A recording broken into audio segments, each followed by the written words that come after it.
Everyone, स्वागत है आपका आपके चैनल विक्टोरियस एकेडमी में। और इस समय हम लोग स्टडी करेंगे कोऑर्डिनेशन इन प्लांट। बच्चों, एनिमल का कोऑर्डिनेशन तो कंप्लीट हो गया है, उसमें various kind of endocrine gland और नर्वस सिस्टम की हम लोगों ने स्टडी कर ली, उसमें डिफरेंस देख लिया। अब हम लोगों को स्टडी करनी है कोऑर्डिनेशन इन प्लांट। तुरंत दिमाग में आता होगा कोऑर्डिनेशन इन प्लांट, क्या प्लांट भी कोऑर्डिनेट करता है? क्योंकि उसमें नर्वस सिस्टम और एंडोक्राइन सिस्टम जैसा कुछ होता तो है नहीं, तो क्या वो कैसे करेगा? लेकिन बच्चों, एक कॉमन चीज देखिए, अगर आप लोगों को इतना डीपली नहीं पता है अभी तक, तो कम से कम देखा तो होगा चलते फिरते कि हमारे प्लांट की पत्तियां मूव करती हैं। हमारा प्लांट छोटा सा सीडलिंग से, सीड के फॉर्म से इतना बड़ा प्लांट ट्री बन जाता है, ठीक है। उसकी रूट ग्रो करती है, उसमें फ्रूट ग्रो करता है, उसकी कली से फूल बनता है। How can it possible? यानी कि कहीं ना कहीं से हमारा प्लांट भी तो ग्रोथ कर रहा है, उसमें भी तो मूवमेंट हो रहा है। तो अभी हम लोग हमारे प्लांट में मूवमेंट कैसे होता है इस बारे में पूरी स्टडी करेंगे। तो देखिए बच्चों, हमारे प्लांट में मूवमेंट की अगर बात करें तो भाई वो तो रूट की सहायता से हमारे सॉइल से अटैच होता है, सभी को पता है। हायर प्लांट्स की रूट सबस्ट्रेटम से या फिर सॉइल से by the help of root attach होती है। क्लियर हुई ये बात? अच्छा, अगर वो उस रूट की सहायता से जुड़ी रह गई तो ये मूवमेंट कैसे करेंगी? ठीक है, वो अपना प्लेस भले नहीं चेंज कर पाएंगी, मतलब जैसे हम लोग लोकोमोशन करते हैं, अपना प्लेस चेंज कर देते हैं, प्लांट भले ना कर पाए, लेकिन बेटा उनके पत्तियों का मूवमेंट, उनके बॉडी के अंदर काफी चीजों का, रूट्स का मूवमेंट, स्टेम का मूवमेंट, फ्लावर का मूवमेंट, फ्रूट का फॉर्मेशन, इस प्रकार के जो मूवमेंट हो रहे हैं वो भी तो टाइप्स ऑफ मूवमेंट तो है ही है। So locomotion is not possible in plant but the movement is possible, और वो होता है हमारे प्लांट में दो तरीके से। देखिए, इसके इंट्रोडक्टरी पार्ट तक देख लेते हैं कि plant does not have nervous system and muscular system as animal. हम लोगों ने पढ़ लिया है कि उसके पास कोई भी इस प्रकार का मूवमेंट, कोई नर्वस सिस्टम और मस्कुलर सिस्टम, बोन वगैरह होती नहीं, तो मूवमेंट का कोई सवाल ही पैदा नहीं होता। लेकिन the higher plants are fixed to substratum by means of roots. ये भी हम लोगों ने पढ़ लिया है कि जो हायर प्लांट्स की रूट होती है वो सॉइल से अटैच रहती है बड़ी मजबूती से। सो भैया वो मूव तो नहीं कर पाएगा एक प्लेस से दूसरे में, इसलिए उनके शरीर के अंदर यानी कि प्लांट बॉडी के अंदर कुछ ऑर्गन्स होते हैं, जैसे लीफ होती है, जैसे स्टेम होते हैं, ये सब बड़े आसानी से मूव करते हैं बाय टू मेथड्स। दो तरीकों से वो मूव करते हैं, उनके बारे में सुनिए। एक मूवमेंट होता है जो ग्रोथ पर डिपेंडेंट होता है कि अगर प्लांट बॉडी मूव करेगी तो 100% उसमें ग्रोथ जरूर होगा बच्चे, और ग्रोथ हमेशा यूनिडायरेक्शनल होता है, एक डायरेक्शन में। बताइए, अच्छा हम लोग ग्रोथ करते हैं, छोटे से बड़े ही तो होते हैं, क्या बड़े से छोटे हो जाते हैं? क्या हर तरफ तो मूवमेंट नहीं पॉसिबल है ना। तो एक ग्रोथ तो हो गया मूवमेंट डिपेंडेंट ऑन ग्रोथ। समझ में आया? एक छोटा सा सीड, चने का आप बीज लीजिए, चना का सीड लीजिए, पानी में डालिए, अंकुरित कीजिए, मिट्टी में लगाइए, देखिए उससे प्लांट निकल आएगा। यानी कि आपको क्या समझ में आया कि इसमें ग्रोथ हुई है और ग्रोथ के साथ साथ मूवमेंट भी हुआ है। लेकिन एक प्रकार का मूवमेंट होता है प्लांट में जो कि इंडिपेंडेंट होता है ग्रोथ के लिए, जैसे टेंड्रिल मूव कर रहा है। आपके टेंड्रिल क्या होते हैं? जैसे देखिए, जो बेल वाले प्लांट होते हैं ना, उसमें इस तरीके के स्ट्रक्चर प्रेजेंट होते हैं, उसकी सहायता से प्लांट आगे करता है। तो मूवमेंट दो तरीके से हमारे प्लांट में प्रेजेंट होता है बच्चे। Number 1 which is depend on growth, number 2 which is independent on growth. जो डिपेंडेंट होगी ग्रोथ के लिए वो मूवमेंट ट्रॉपिक मूवमेंट कहलाएगा, और ट्रॉपिक मूवमेंट हमेशा स्टिमुलस मांगता है। अगर उसको स्टिमुलस नहीं मिलेगा तो वो ग्रोथ नहीं करेगा। तो अभी हम लोग तो इसके बस जस्ट एग्जांपल ही देख रहे हैं, छोटी सी बातें देख रहे हैं कि मूवमेंट डिपेंडेंट ऑन ग्रोथ, यानी कि ये हमेशा स्टिमुलस मांगेगा, स्टिमुलस की तरफ वो ग्रोथ करेगा, और इस प्रकार के मूवमेंट को डायरेक्शनल मूवमेंट कहते हैं। हमेशा ये एक ही डायरेक्शन में मूव करेगा। समझ में आई बात? लेकिन जो इंडिपेंडेंट ऑन ग्रोथ होता है वो मल्टी डायरेक्शनल होता है बच्चे। नॉन डायरेक्शनल बोलेंगे या फिर हर दिशा में मूव कर सकता है। जरूरी नहीं है कि स्टिमुलस की तरफ ही हो, स्टिमुलस से दूर भी हो सकता है, चारों दिशाओं में हो सकता है, हर तरफ से। समझ में आई बात? तो मूवमेंट हमारे प्लांट में दो तरीके के होते हैं बच्चों, एक ट्रॉपिक मूवमेंट, एक नास्टिक मूवमेंट। देख लीजिए, एक ट्रॉपिक मूवमेंट, एक नास्टिक मूवमेंट। ट्रॉपिक मूवमेंट आपका डायरेक्शनल होता है, लेकिन नास्टिक मूवमेंट आपका नॉन डायरेक्शनल होता है, या आप इसको मल्टी डायरेक्शनल बोल सकते हो। मल्टी डायरेक्शनल मतलब हर दिशा में, इसका कोई दिशा नहीं है, हर दिशा में हो रहा है, ठीक है। ट्रॉपिक मूवमेंट स्टिमुलस चाहिए। कौन कौन से स्टिमुलस चाहिए? फोटोट्रोपिज्म, फोटो का मतलब इसमें लाइट का स्टिमुलस होना चाहिए। जियोट्रोपिज्म जिसमें ग्रेविटी का स्टिमुलस होना चाहिए। कीमोट्रोपिज्म केमिकल का स्टिमुलस होना चाहिए। हाइड्रोट्रोपिज्म पानी का स्टिमुलस होना चाहिए। एंड थिग्मोट्रोपिज्म टच का स्टिमुलस होना चाहिए। इतनी बातें क्लियर हो गई? तो ट्रॉपिक मूवमेंट का मतलब होता है कि मूवमेंट टुवर्ड्स स्टिमुलस। अभी एग्जांपल देंगे तो आपको और क्लियर समझ में आएगा कि मूवमेंट टुवर्ड्स स्टिमुलस, ऐसा मूवमेंट ऑफ प्लांट जो हमेशा स्टिमुलस की तरफ होता हो, उस मूवमेंट को क्या कहते हैं हम लोग? ट्रॉपिक मूवमेंट कहते हैं। समझ में आई बात? और नास्टिक मूवमेंट क्या होता है बच्चे? नास्टिक मूवमेंट जो मल्टी डायरेक्शनल हो। स्टिमुलस का वेट ये भी करता है। देखो भाई, प्लांट होगा तो स्टिमुलस का वेट तो वो भी करेगा, लेकिन ऐसा नहीं है कि हमेशा टुवर्ड्स स्टिमुलस नहीं होता है। ये चारों दिशाओं में होने वाला मूवमेंट होता है। ठीक, तो इसमें ये स्पेसिफिक टाइप का मूवमेंट है, इसके बारे में हम लोग बात करेंगे। सिस्मोनास्टी, निक्टिनास्टी, फोटोनास्टी, थर्मोनास्टी, थिग्मोनास्टी। मतलब नास्टी वर्ड लग जाए तो it means it is a non directional movement, और अगर ट्रॉपिक लग जाए तो इसका मतलब है it is a directional movement of plant. तो ये इंट्रोडक्टरी पार्ट है, समझ में आ गई बात? अब हम लोग शुरू करेंगे ट्रॉपिक मूवमेंट। क्लियर हुआ सभी को? चलिए इसका स्क्रीनशॉट लीजिए। चलिए ओके बच्चों, तो अब हम लोग शुरू करेंगे ट्रॉपिक मूवमेंट। तो चलिए बच्चों, अब हम लोग पढ़ाई करते हैं अबाउट ट्रॉपिक मूवमेंट, है ना? दो प्रकार के मूवमेंट के बारे में जानकारी तो ले ही ली हम लोगों ने। तो what is the tropic movement? Tropic movement वो मूवमेंट होता है जो हमेशा स्टिमुलस के डायरेक्शन में होता है, या तो टुवर्ड्स या तो अवे, है ना? दो ही डायरेक्शन होगी बेटू। जैसे मान लो ये स्टिमुलस है तो या तो स्टिमुलस की तरफ होगी डायरेक्शन, और या तो स्टिमुलस से दूर होगी डायरेक्शन। यही तो होता है, दो ही तरीके से हो सकता है। तो ये एक प्रकार का डायरेक्शनल मूवमेंट है। बार बार इस चीज को हम बोल चुके हैं, कई बार अब तक हो चुका है, फिर बोल रहे हैं कि tropic movement is the directional movement. याद कर लीजिए, यानी कि स्टिमुलस की तरफ या स्टिमुलस से दूर, इसके अलावा और नहीं। समझ में आया? अच्छा, ट्रॉपिक मूवमेंट में चूंकि स्टिमुलस ही सब कुछ है, विधाता है स्टिमुलस के लिए, तो स्टिमुलस इसमें कौन कौन से हो सकते हैं? यहाँ पे सामने कुछ लिखे हुए, हम डायरेक्टली चलिए यहीं से समझते हैं कि यहाँ पर डायरेक्टली आप समझिए फोटोट्रॉपिक मूवमेंट। फोटोट्रॉपिक का मतलब होता है इसमें आपको स्टिमुलस कैसा चाहिए? तो आपको स्टिमुलस इसमें चाहिए लाइट का स्टिमुलस। हमारे प्लांट की ग्रोथ के लिए, हमारे प्लांट की मूवमेंट के लिए जो सबसे इंपॉर्टेंट स्टिमुलस है बच्चों, वो होता है लाइट का मूवमेंट। क्लियर हुआ? तो लाइट स्टिमुलस चाहिए तो बच्चों हमारा प्लांट देखिए ग्रोथ कैसे करता है। जब आप किसी भी सीड को डालोगे गमले में या सॉइल में, तो देखो उसका शूट लाइट की तरफ निकलता है, लेकिन रूट नीचे की तरफ ग्रोथ होती है ना? गमले में छोटा सा बना के भी दिखा दिया आपको कि रूट देखिए नीचे की तरफ ग्रोथ हो रही है और शूट हमेशा ऊपर की तरफ ग्रोथ हो रहा है। तो इफ टुवर्ड्स द लाइट अगर ग्रोथ पॉसिबल है, then it is called positive phototropism या पॉजिटिव फोटोट्रोपिक मूवमेंट। जैसे कि आप देखते हो प्लांट में ग्रोथ ऑफ शूट का जो ग्रोथ होता है। इसी तरीके से अगर away from the light growth हो रही है, if growth takes place away from the light, then it is called negative phototropism. जैसे कि ग्रोथ ऑफ रूट में आपको दिख रहा है, समझ में आई बात? तो रूट का growth negative phototropic, growth of shoot positive phototropic. Light के रिस्पेक्ट में अगर ग्रोथ हो रही है तो वो पॉजिटिव दिखा रहा है, लाइट से दूर अगर ग्रोथ हो रही है तो वो नेगेटिव दिखा रहा है। अब तक समझ में आ गया होगा बच्चों। फिर आते हैं जियोट्रॉपिक मूवमेंट। जियोट्रॉपिक में जो स्टिमुलस होता है उसे ग्रेविटी कहते हैं। जियो का मतलब ग्रेविटी से लेकर यहाँ पर लिया गया है जियोट्रॉपिक को। तो यहाँ पर स्टिमुलस क्या है? ग्रेविटी। और हम लोग बहुत अच्छे से जानते हैं बच्चे, हमारे प्लांट की रूट पॉजिटिव जियोट्रॉपिक मूवमेंट दिखाती है, लेकिन प्लांट की शूट हमेशा ऊपर की तरफ यानी कि नेगेटिव जियोट्रॉपिक मूवमेंट दिखाती है। अब तक समझ में आ गया होगा आप लोगों को, क्लियर है ना?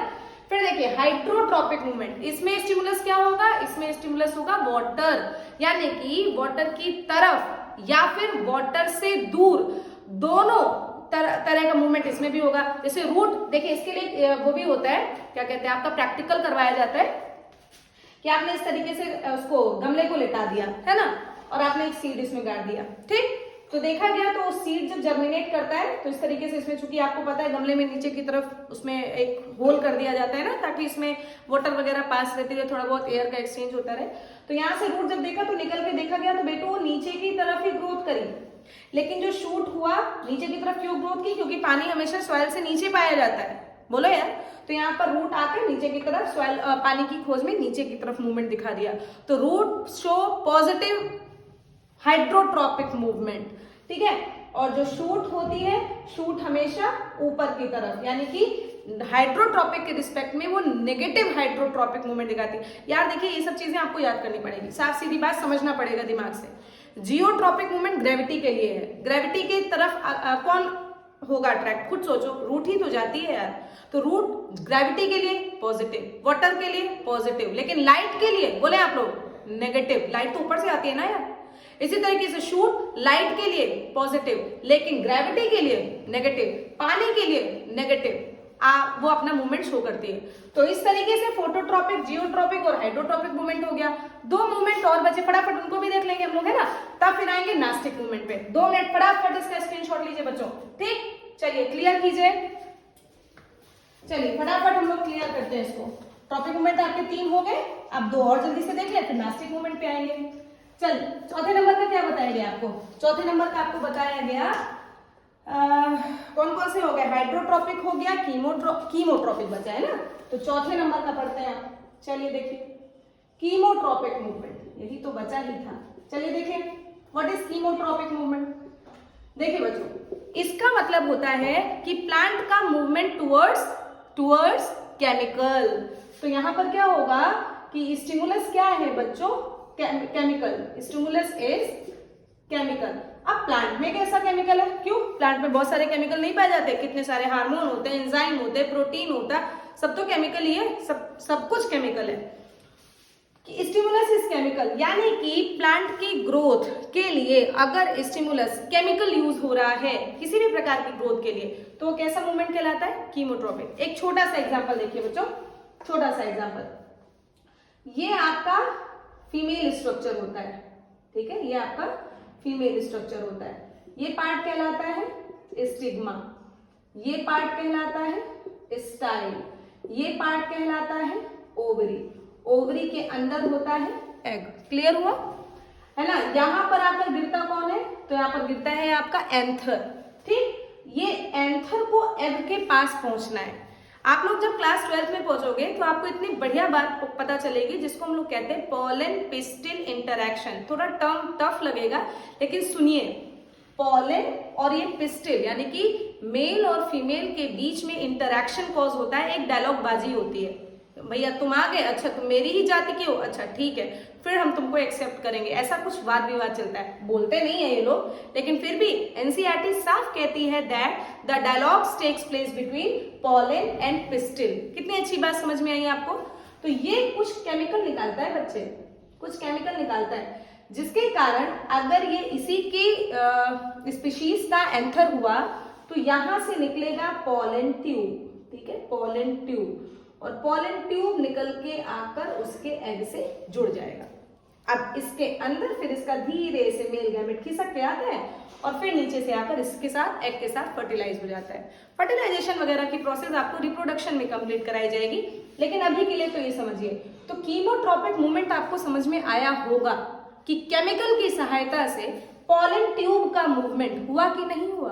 तो यहां पर आप एग्जाम्पल क्या लिखोगे कि मूवमेंट ऑफ पॉलन ट्यूब, यहाँ पर क्या लिखोगे, मूवमेंट या फिर ग्रोथ भी लिख सकते हो, मूवमेंट या फिर growth of pollen tube, growth of pollen tube towards chemical, है ना, उसी केमिकल की तरफ ही तो आता है। और केमिकल निकालता कौन है, वही इसका फीमेल पार्ट निकालता है। इस तरीके से मूवमेंट हो गया और इस तरीके से एग फीमेल के पास पहुंच गया। तो ये अच्छी चीज नहीं हो गई। तो this is the chemotropic movement. एक और ट्रॉपिक मूवमेंट बचा है, इसके बाद आपका ट्रॉपिक मूवमेंट तो खत्म हो गया। चलिए देखिए क्या है, चौथे प्रकार का ट्रॉपिक मूवमेंट कहलाता है बच्चे, चौथा हो गया पांचवा, जिसको हम लोग थिग्मोट्रॉपिज्म कहते हैं। थिग्मोट्रॉपिक मूवमेंट, थिग्मोट्रॉपिज्म, या फिर एक छोटी बात और जान लीजिए, इसको हेप्टोट्रॉपिज्म भी कहते हैं। देखिए बच्चों, हमारे प्लांट में कुछ ऐसे स्ट्रक्चर होते हैं जिनको ग्रोथ करने के लिए कोई ना कोई कांटेक्ट या सपोर्ट की जरूरत होती है। तो इसमें स्टिमुलस क्या हुआ बताए, खुद सोचे। इसमें स्टिमुलस हुआ आपका टच का, लेकिन वो टच किस चीज का टच, वो टच कांटेक्ट या फिर सपोर्ट का टच। समझ में आया।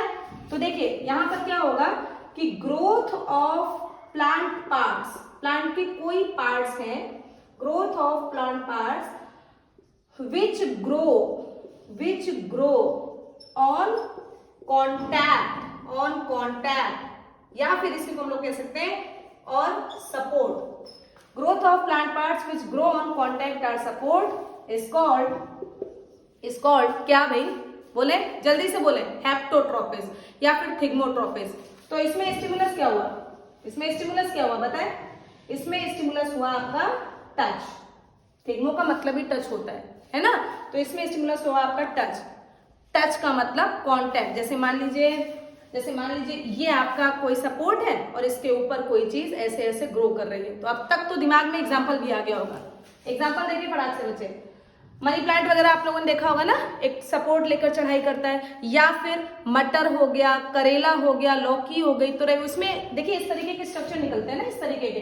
इसको टेंड्रिल्स कहते हैं बच्चों, सीख ले. तो इसमें एग्जाम्पल होगा टेंड्रिल्स ऑफ पी प्लांट, है ना, टेंड्रिल्स ऑफ पी प्लांट. या फिर एक और एग्जाम्पल याद करो, हॉस्टोरिया ऑफ कस्कुटा. कस्कुटा एक प्लांट होता है ना, अमरबेल, पता है कि नहीं यार, याद करते रहो. कस्कुटा एक प्लांट होता है जिसको हम लोग अमरबेल कहते हैं. ये अमरबेल प्लांट के किसी ना किसी सपोर्ट से जुड़ा रहता है. वो अपना फूड न्यूट्रिशन प्राप्त करता है, बहुत कुछ करता है. अमरबेल एक पैरासिटिक प्लांट है. तो इतने सारे आप लोगों ने क्या क्या पढ़ लिए, ट्रॉपिक मूवमेंट. अब एक छोटा सा टॉपिक और बचा है, नास्टिक मूवमेंट पढ़ के हम लोग आज मूवमेंट कम से कम प्लांट में इतना तो हम लोग पढ़ ही लेंगे, है ना. चलिए स्क्रीनशॉट लीजिए. चलिए अब हम लोग शुरू करते हैं नास्टिक मूवमेंट. तो बच्चों अब हम लोगों को पढ़ाई करनी है अबाउट नास्टिक मूवमेंट. ज्यादातर हम लोगों ने मूवमेंट्स के बारे में पढ़ लिया. छोटा सा मूवमेंट बचा हुआ है जिसको हम लोग नास्टिक मूवमेंट कहते हैं, है ना. देखो एक छोटी बात और जान लो कि ट्रॉपिक मूवमेंट स्लो होता है, नास्टिक मूवमेंट फास्ट होता है. वैसे तो अभी हम इसमें डिफरेंस बताएंगे, लेकिन तब तक के लिए इतनी बात अभी जान लीजिए. देखिए इस मूवमेंट में स्टिमुलस कोई फिक्स डायरेक्शन से नहीं आती. जैसे लाइट की फिक्स डायरेक्शन ऊपर से पड़ती है, शूट ग्रो कर जाता है. पानी की डायरेक्शन नीचे की तरफ होती है तो रूट ग्रो कर जाता है. ग्रेविटी हमेशा नीचे की तरफ होती है तो नीचे की तरफ रूट ग्रो करती है, उसके अगेंस्ट शूट ऊपर की तरफ ग्रोथ करता है. तो मतलब ये कि ट्रॉपिक मूवमेंट में हमेशा स्टिमुलस की फिक्स डायरेक्शन तो फिक्स्ड ग्रोथ, लेकिन नास्टिक मूवमेंट में कभी भी फिक्स डायरेक्शन स्टिमुलस की ही नहीं होती. तो बेटा जब स्टिमुलस की फिक्स डायरेक्शन नहीं होगी तो कहां से मूवमेंट फिक्स डायरेक्शन में होगा. ये बात समझ में आई सभी को. तो इस कारण से सारा का सारा plant, whole plant show movement, पूरा का पूरा प्लांट अपना मूवमेंट शो करता है. पहला पॉइंट देखिए, इसमें से seismonasty, very very very important movement. देखिए जरा इस मूवमेंट में टच सबसे इंपॉर्टेंट बात. बच्चों पता है हम लोग टच के रिस्पेक्ट में क्या याद किए रहते हैं, थिग्मो थिग्मो थिग्मो, और याद भी करना सही है. लेकिन सिस्मोनास्टी मूवमेंट में टच इज द स्टिमुलस. ये टच थिग्मोनास्टी नहीं है, it is the special case of touch. देखिए जरा, in this movement touch is the stimulus. अब देखो बच्चों इधर देखो, आप लोगों ने देखा होगा जो आपका उसका टच मी नॉट का प्लांट है वो कुछ ऐसा होता है ना, उसमें जो पत्तियां होती है वो कुछ ऐसी होती है. थोड़ा छोटा कर दो, ऐसे होता है. ठीक है, जल्दी से समझो. ये इस प्रकार की लीफ को कंपाउंड लीफ कहते हैं. छोटी छोटी कई सारी पत्तियों से पूरा का पूरा प्लांट बना होता है. देखो जहां से बच्चे ये अटैच होता है, थोड़ा सा पेन चेंज करके आपको दिखाएं, ये जहां से ये अटैच होता है इसको पल्विनस कहते हैं. इसको क्या कहते हैं, लिखा होगा कहीं पे, ये देखिए इसको पल्विनस कहते हैं. एक्चुअली क्या होता है बच्चे कि नॉर्मल कंडीशन में इसी पल्विनस में पानी भरा रहता है. तो आपका आंसर क्या होगा कि normal condition the pulvinus have water, जिसके कारण से ये अपनी तनी हुई अवस्था में होता है, जिसको हम लोगों ने क्या लिखा है, जिसको हम लोगों ने लिखा है टर्गर. इतनी बात समझ में आई. तो ये जैसे हम लोग इस लीफ को टच करते हैं ना, जैसे हम लोग इस लीफ को टच करते हैं, ये पानी यहां से उतरकर इस तरीके की पत्तियों में आ जाता है. ये पानी यहां से निकलकर इस तरीके से पत्तियों में आ जाता है. अब जिसके कारण से पत्तियां हो जाएंगी भारी और वो नीचे की तरफ ड्रूप डाउन हो जाएंगी, नीचे की तरफ खिसक जाएंगी. धीरे धीरे पत्तियों से फिर से वो पानी इसी पल्विनस में आएगा, फिर से वो पत्तियां तनी हुई अवस्था में आ जाएंगी. क्लियर हो गया. एक क्वेश्चन आता है 10th के बोर्ड में, why the leaves of mimosa pudica droops down. तो this is the answer, because pulvinus have water which make it turgid state, जो उसको तनी हुई अवस्था में रहती है. But when we touch it, जब हम लोग इसको टच करते हैं, then the water from pulvinus comes into the leaf, जिसके कारण से वो लीफ भारी हो जाती है और आपका जो लीफ होता है वो नीचे ड्रूप डाउन हो जाता है। क्लियर हो गया ना? चलिए, तो इसका एग्जांपल देख लो, टच मी नॉट कहते हैं, मिमोसा पिटुका कहते हैं, इसी को लाजवंती कहते हैं। क्लियर हो गया होगा? ये समझ में आया सभी को? सिस्मोनास्टी समझ में आया? Very good. फिर देखें निक्टी नास्टी मूवमेंट क्या होता है बच्चों? प्लांट का स्लीप और वेक साइकिल जो होता है ना, जैसे रात होते ही कुछ कुछ प्लांट्स पूरे अपने लीफ को नीचे गिरा देते हैं, फ्लावर को सुखा देते हैं। सुखा देने का मतलब सो जाता है प्लांट पूरा का पूरा, लेकिन दिन होते ही जैसे उसके ऊपर सूरज की रोशनी पड़ती है फिर से एकदम से जाग जाते हैं सारे के सारे प्लांट। तो प्लांट में स्लीप और वेक साइकिल को मेंटेन करने के लिए स्टिमुलस यानी कि लाइट वगैरह ही चाहिए, लाइट चाहिए, कांटेक्ट ऑफ इंसेक्ट चाहिए, है ना, इस तरीके का मूवमेंट कराने के लिए ये सब स्टिमुलस चाहिए। तो इस प्रकार के मूवमेंट को हम लोग निक्टी नास्टी कहते हैं। मेन तो यही दोनों है, सिस्मोनास्टी, निक्टी नास्टी। तो निक्टी नास्टी क्या है? Sleep movements by day and night. हाँ भाई, रात में प्लांट्स होते हैं, दिन में रोशनी पड़ती है, वो जाग जाते हैं। तो एग्जाम्पल इसका क्या होगा? Daily movement of flower, leaves and stomata. और क्या भाई? दिन के समय हमारे फ्लावर खिलते हैं, पत्तियां एकदम टाइटन स्टेट में आ जाती हैं, स्टोमेटा खुल जाते हैं, सारे के सारे प्रोग्राम उस प्लांट के डेली चलने लगते हैं। उसके अंतर्गत थर्मोनास्टी एग्जाम्पल देखें। थर्मोनास्टी का मतलब चेंज इन टेम्परेचर। बच्चे सूरज आएगा तभी तो टेम्परेचर भी आएगा।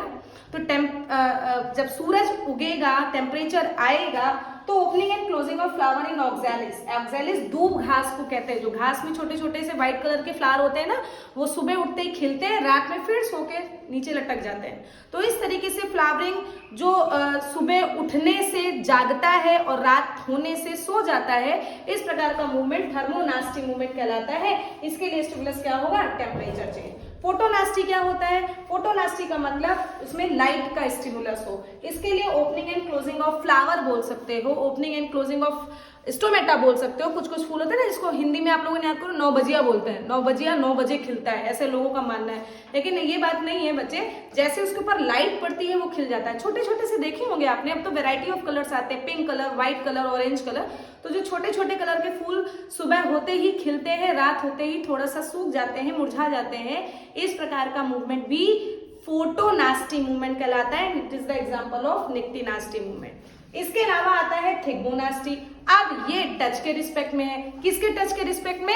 इंसेक्ट के टच के रिस्पेक्ट में। देखें, एक ड्रोसेरा नाम का प्लांट होता है बच्चे, ड्रोसेरा नाम का इस तरीके का मान लो कोई प्लांट है, इसमें इसके लिए इस तरीके से टेंटिकल निकले होते हैं, है ना, टेंटिकल निकले होते हैं। जैसे इसके पास कोई कीड़ा आता है, जैसे मान लीजिए कोई कीड़ा आया, ये अपने टेंटिकल्स को इस तरीके, जैसे मान लो ये टेंटिकल्स है, इसके बीच में कोई कीड़ा है, इसने फटाक से अपने टेंटिकल्स को मूव करा दिया और कीड़ा इसके अंदर फंस गया। तो bending of tentacles in Drosera. Drosera is a insectivorous plant, जो इंसेक्ट को खाने का काम करते हैं। तो जैसे ही इसके कांटेक्ट में इंसेक्ट आया, इसने अपने टेंटिकल्स को मूव करा दिया। तो इस तरीके से आपके नास्टिक मूवमेंट भी कंप्लीट होता है। तो बच्चों, प्लांट में कोऑर्डिनेशन पढ़ने का 2 ही तरीका है, एक तो मूवमेंट और दूसरा केमिकल कोऑर्डिनेशन। केमिकल कोऑर्डिनेशन में हम लोगों को प्लांट्स के हार्मोन्स के बारे में पढ़ना है। प्लांट के मूवमेंट से रिलेटेड आज ये टॉपिक खत्म हुआ, जिसमें पूरा का पूरा आप लोग ट्रॉपिक मूवमेंट और नास्टिक मूवमेंट की स्टडी की। इसको बार बार पढ़ते रहिए बच्चों, ताकि आप लोगों को जल्दी से जल्दी याद हो जाए। तो इसका स्क्रीनशॉट लीजिए। ओके, चलिए, तब तक के लिए बच्चों thank you so much, bye.